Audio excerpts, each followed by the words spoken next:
నేను ఇచ్చిన మాట మీ అందరికీ ఇళ్ల స్థలాలు ఇస్తానని చెప్పి మాట ఇచ్చాను. నెరవేర్చుకుంటానికి నేను సిద్ధంగా ఉన్నాను. దాంట్లో ఏమాత్రం సందేహం లేదు. మంచిగా ఉండి ఉన్నాం, 100 మంది ఉన్నాం. మాకు ఎదుర్కొనే వాళ్ళు మొట్టమొదటి వాడిని నేను. ఖచ్చితంగా మీరు ఆలోచన చేసి లిస్టులు తయారు చేసి పట్టుకువస్తే మనం ఎక్కడ ఖరీదు చేయాలి, ఎంత ల్యాండ్ ఖరీదు చేయాలి, ఎలా ఖరీదు చేయాలి అనే ఆలోచన చేసి దాని మీద ఒక ప్రయత్నం చేద్దామని చెప్పి తెలియజేస్తాం. దానికి ప్రధాన కారణం ఎప్పుడు అవి కలగా మిగిలిపోతుందా, అసలు జరగవా.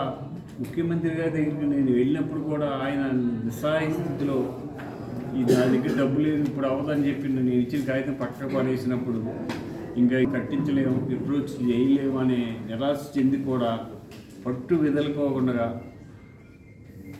ఇంకొక అదృష్టం ఏమిటంటే మనకి నేను పిఎస్సి చైర్మన్ అవటం వలన నాకు ఒక ఓఎస్డీని ఇస్తారు.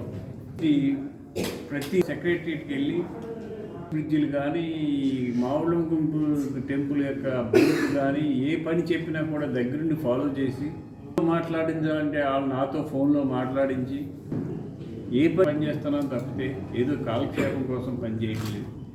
ఇవాళ సీఎం రిలీఫ్ ఫండ్